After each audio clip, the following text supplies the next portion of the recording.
स्वागत है आप सभी का Shashi sir official YouTube channel में। स्टार्ट करते हैं आज का क्लास। इससे पहले काव्य खंड की कक्षाओं का जो वीडियो है आपको अपलोड हो चुका है, ठीक है, उसको आप जाकर देख सकते हैं। उधर से काव्य खंड की भी वीडियोस चलती रहेंगी और इधर हम लोग धीरे धीरे गद्य खंड के भी वीडियोस डालते रहेंगे, उसको देखते रहेंगे लगातार, ठीक है। काव्य खंड और गद्य खंड दोनों साथ लेकर चलेंगे।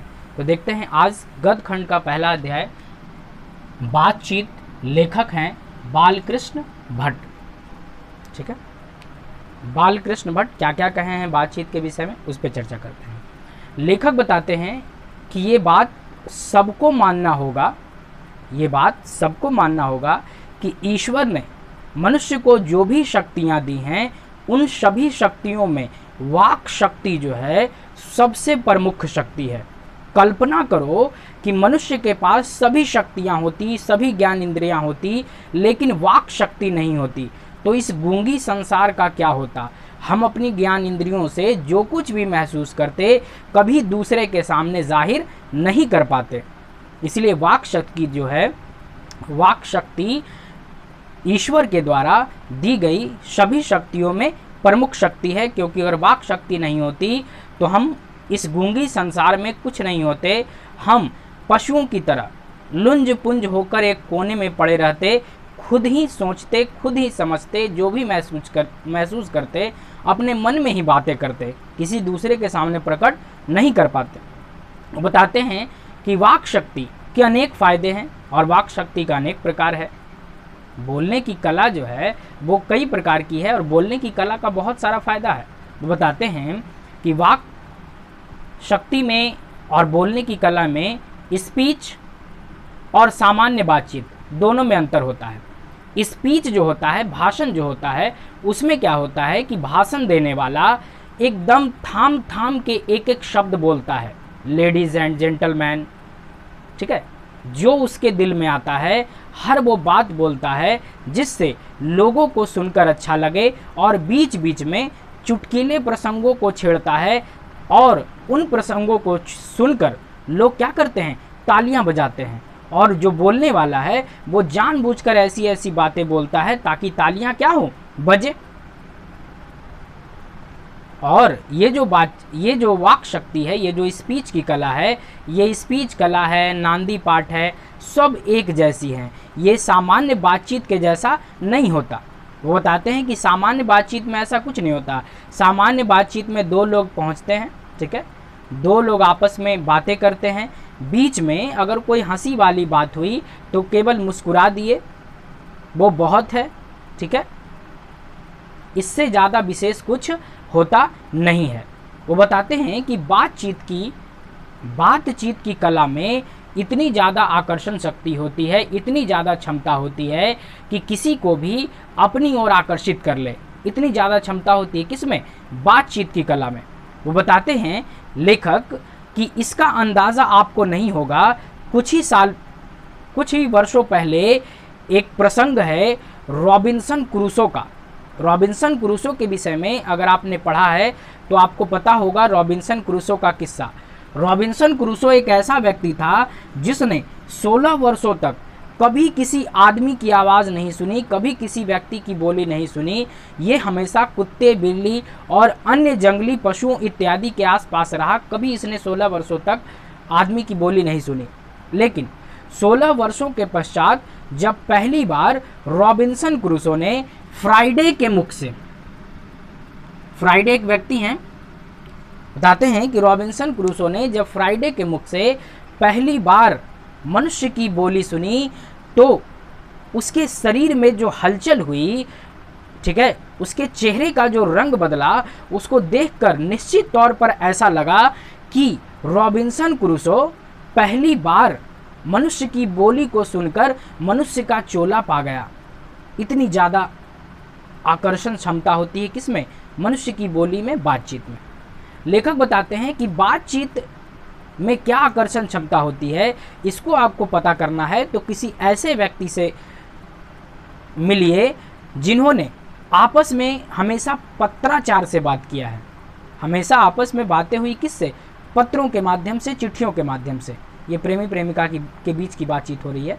लेखक बताते हैं कि वैसे प्रेमी प्रेमिका जोड़ा जो हमेशा पत्राचार के माध्यम से अपने विचारों और भावनाओं को व्यक्त करता है, जरा पूछिए उन लोगों से कि कितने व्याकुल होते हैं वे कभी मिलकर आपस में बात करने के लिए। जो आकर्षण है बातचीत में, जो आनंद है, उस आनंद की अनुभूति वही लोग बता सकते हैं जो लोग बातचीत करने के लिए क्या होते हैं, उतावले रहते हैं। फिर लेखक बताते हैं कि एक बहुत बड़े भाषा वैज्ञानिक है बेन जॉनसन। बेन जॉनसन जो है बातचीत के विषय में बताते हैं कि जब तक मनुष्य बोलता नहीं तब तक उसके रूप का साक्षात्कार नहीं होता, यानी बोलने से ही मनुष्य का गुण दोष पता चलता है। लेखक बताते हैं कि हाँ, बेन जॉनसन का ये जो कथन है एकदम सत्य है। बेन जॉनसन ने सही कहा है कि बोलने से ही मनुष्य के रूप का साक्षात्कार होता है। जब तक मनुष्य बोलता नहीं उसका गुण दोष पता नहीं चलता। और हमारे आम जीवन में ही ये बात लागू होता है। जैसे आपके समक्ष कोई व्यक्ति अगर अच्छे से बोलता है, पहली बार आप उससे मिले हैं, कल्पना कीजिए किसी ऐसे व्यक्ति की जिससे आप पहली बार मिले हैं, आपसे बहुत अच्छे से बातें कर रहा है, आपसे बहुत अच्छा व्यवहार कर रहा है, तो आपके मानस पटल पर, आपके मन मस्तिष्क पर कैसा चित्र उभरेगा? उस आदमी का अच्छा चित्र उभरेगा। आपको लगा कि नहीं आदमी अच्छा है। लेकिन पहली ही मुलाकात में कोई अच्छे से बात नहीं करता, अच्छी अच्छी बातें नहीं करता और टेढ़ी मेढ़ी बातें करता है, खींचता है, चीखता है, चिल्लाता है, तो आप निश्चित तौर पर उसके विषय में गलत ही धारणा अपनाइएगा कि नहीं ये आदमी अच्छा नहीं है, बहुत गुस्सा करता है या टिढ़ियाता है। तो आप इस हिसाब से समझ सकते हैं कि बेन जॉनसन का कथन कितना सही है कि बोलने से ही मनुष्य के रूप का साक्षात्कार होता है। जब तक मनुष्य बोलता नहीं तब तक उसका गुण दोष पता नहीं चलता। बातचीत के विषय में एक और व्यक्ति का कथन यहाँ महत्वपूर्ण हो जाता है, एडिसन। एडिसन ने बातचीत के विषय में कहा है कि असली जो बातचीत होती है वो केवल दो ही लोगों के बीच होती है। असली बातचीत केवल कितने लोगों के बीच? दो लोगों के बीच होती है। क्यों भाई? क्योंकि जब दो लोग आपस में बातें करते हैं तो खुलकर बातें करते हैं, अपना मन एकदम खोल कर रख देते हैं। इधर की बात उधर और उधर की बात इधर, दोनों का एक दूसरे की बातों का मतलब असर हो जाता है, एक दूसरे की बातों का प्रभाव एक दूसरे पर पड़ता है। वो एग्जाम्पल देते हैं कि मान के चलिए कि एक गर्म दूध का बर्तन है, एक गर्म दूध का पात्र है, ठीक है, और एक ठंडे पानी का पात्र है, और दोनों ही पात्र जो हैं आपस में सटा कर रखे हुए हैं।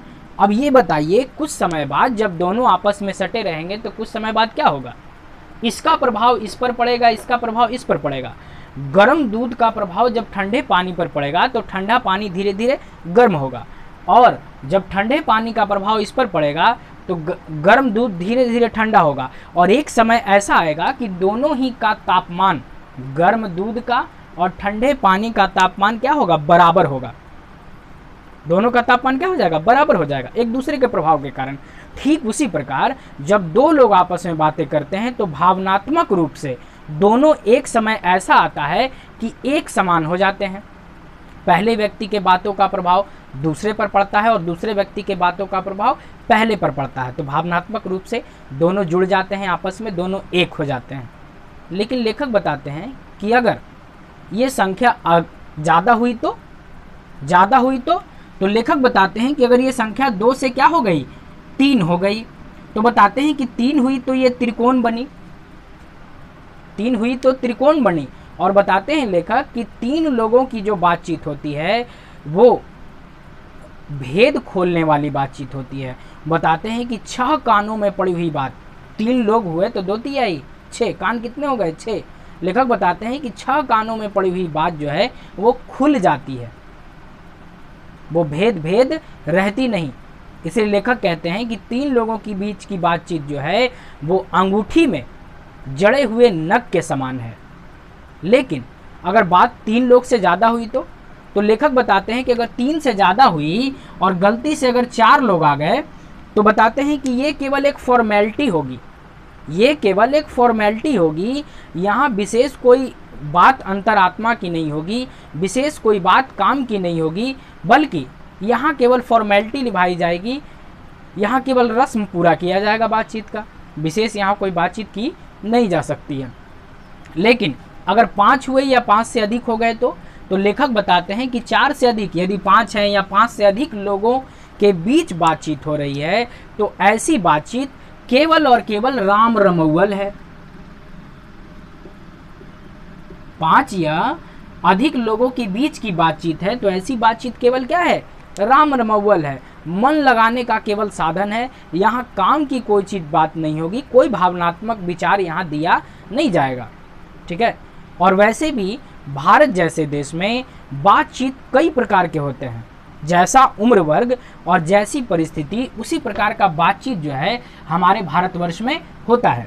अब इनको कैटेगरी में हम देखिए, हम लोग कैसे बांटते हैं बातचीत, कहाँ कहाँ के लोग, कैसे कैसे लोग कैसी कैसी बातें करते हैं। सबसे पहले देखते हैं बातचीत दो बुढ़ों के बीच। लेखक बताते हैं कि भारतीय संदर्भ में अगर दो बुढ़ों के बीच की बातचीत देखा जाए तो दो बुढ़े आपस में अगर एक जगह मिल गए तो निश्चित तौर पर क्या करेंगे कि अपने ज़माने का खूब तारीफ करेंगे और वर्तमान ज़माने के जो लायक युवा हैं उनको कोसेंगे। बाबा आदम के ज़माने की बातें करेंगे, अंग्रेज़ों के ज़माने की बातें करेंगे, अपने जीवन में जो भी संघर्ष किया है उन सब की बातें करेंगे और वर्तमान ज़माने को नीचा दिखाने का काम करेंगे। उनका मेन यही उद्देश्य होगा। और गलती से अगर पढ़ा लिखा लोग है, विद्वान लोग है, तो शेक्सपियर की बातें करेगा, मिल्टन की बातें करेगा, बड़े बड़े लेखकों की बातें करेगा, बड़े बड़े साहित्यकारों की बातें करेगा, लेकिन सबका पॉइंट एक ही होगा, अपने ज़माने की तारीफ और वर्तमान ज़माने को भरदम क्या करना, कोसना। अब देखते हैं युवतियों के बीच बातचीत।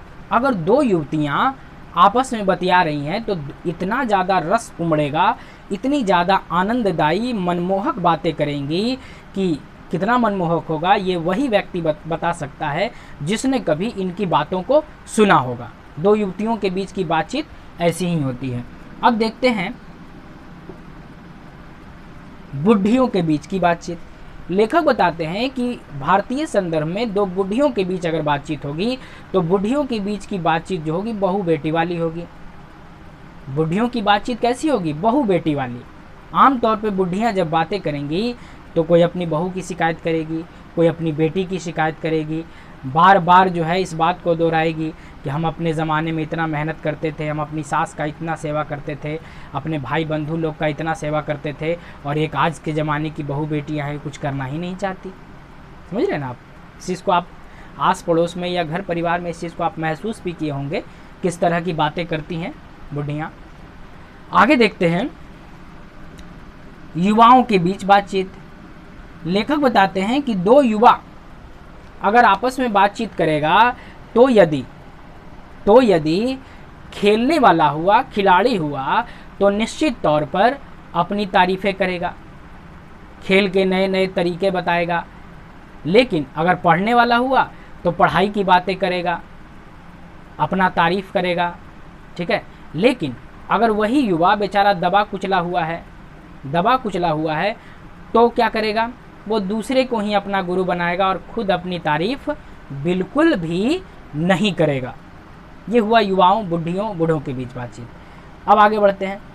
वो बताते हैं लेखक कि भारतीय संदर्भ में लड़की के तरफ से और लड़का के तरफ से दोनों को जोड़ने के लिए भी एक बातचीत होती है। शादी विवाह के मैटर के लिए एक आदमी होता है जो एक तरफ की बातें दूसरी तरफ पहुंचाता है और दोनों को मिलाता है, और फिर एक दिन वही व्यक्ति घोषणा करता है कि अमुक के लड़के की बेटी से क्या हो गया, विवाह तय हो गया। तो शादी विवाह भी जो भारत में होती है वो बातचीत से ही शुरू होती है। एक व्यक्ति बात चलाता है, जिसको आप लोग जानते हैं क्या कहते हैं, अगुआ कहते हैं या बिचवान वगैरह कहते हैं, दोनों को जोड़ने का, दोनों परिवारों को मिलाने का काम करता है। फिर लेखक बताते हैं कि बातचीत का एक और संदर्भ है चंडू खाने की बातचीत। चंडू खाना का मतलब होता है अफीम खाने वालों का जो अड्डा होता है उसको कहते हैं चंडू खाना। अगर चंडू खाने की बातचीत की बात करें तो चंडू खाने में जो लोग नशा करते हैं, अफीम वगैरह खाते हैं, तो चंडू खाने की बातचीत का अंदाज ही निराला होगा। आप लोग जानबे करते होंगे नशा करने के बाद जो है लंगड़ा का भी पैर, अंधा का भी आँख और गरीब भी अमीर बन जाता है, ठीक है। ऐसी ऐसी बातें करेगा जो नशे में नहीं था तो कुछ नहीं था, नशे में कुछ नहीं था तो कुछ नशे में नहीं था तो कुछ नहीं था, और नशा करते ही सब कुछ हो गया उसके पास। ठीक है, आप इस चीज़ को देखे होंगे, आसपास लोग इस तरह के मिलेंगे आपको। ठीक है, फिर आगे बढ़ते हैं। लेखक बताते हैं भारतीय संदर्भ में इतनी प्रकार की बातचीत हुई, लेकिन कोई भी बातचीत उतनी उत्तम नहीं है जितनी उत्तम बातचीत यूरोप के लोग कर लेते हैं। जितनी उत्तम बातचीत यूरोप के लोग कर लेते हैं, उतनी उत्तम बातचीत भारतीय संदर्भ में कोई भी वर्ग नहीं कर पाता है। यूरोप के लोग जो बातचीत करते हैं, उनकी बातचीत की कला को आर्ट ऑफ कन्वर्सेशन कहते हैं। Art of conversation.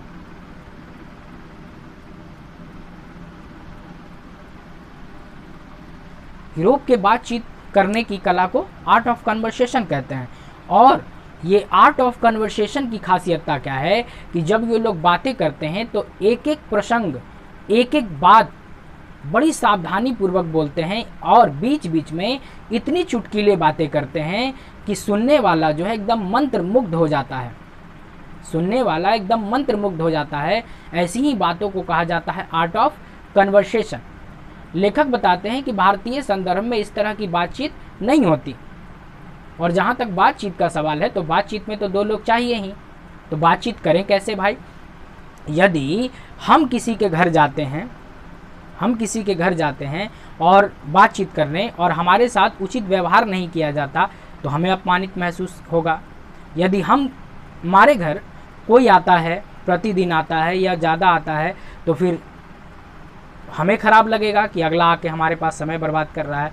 तो आखिर बात करें कैसे? बातचीत करने के लिए दो आदमी का होना ज़रूरी है। तो बातचीत कैसे हो कि अगले को भी परेशानी ना हो, हमको भी ना परेशानी हो? जैसे बिन बुलाए अगर आप किसी के यहाँ जाते हैं तो भारतीय संदर्भ में जो है इसको बुरा माना जाता है। बिन बुलाए जाना जो है अच्छी मर्यादा नहीं समझी जाती है। तो ऐसे संदर्भ में किया क्या जाए? तो बताते हैं कि ऐसी स्थिति में हम क्या कर सकते हैं।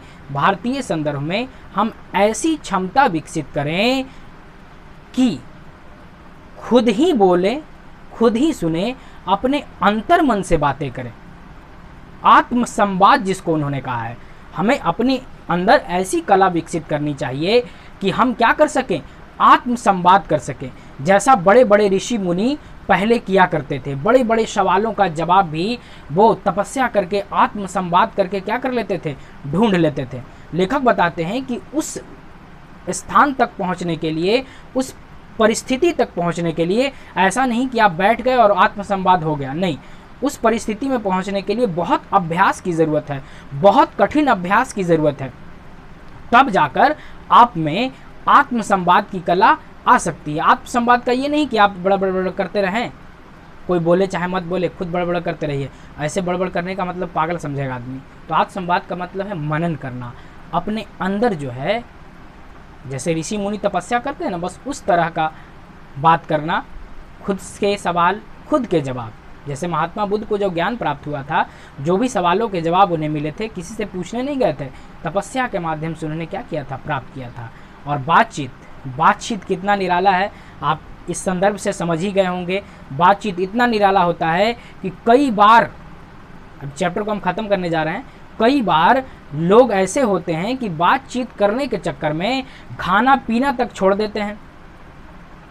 खाना पीना तक छोड़ देते हैं बातचीत करने के चक्कर में। बातों के घोड़े जब दौड़ते हैं तो घंटों बीत जाते हैं, दिन से रात और रात से सुबह हो जाती है, लेकिन बातें कभी ख़त्म नहीं होती। लेकिन इन बातों का कोई मर्म नहीं। बातें केवल आनंद देने के लिए, एक तरह से मन का मैल निकालने के लिए ज़रूरी होती हैं। आपके अंदर जो भी कूड़ा है, करकट है, अगर आप बोल देते हैं तो निश्चित तौर पे निकल जाता है।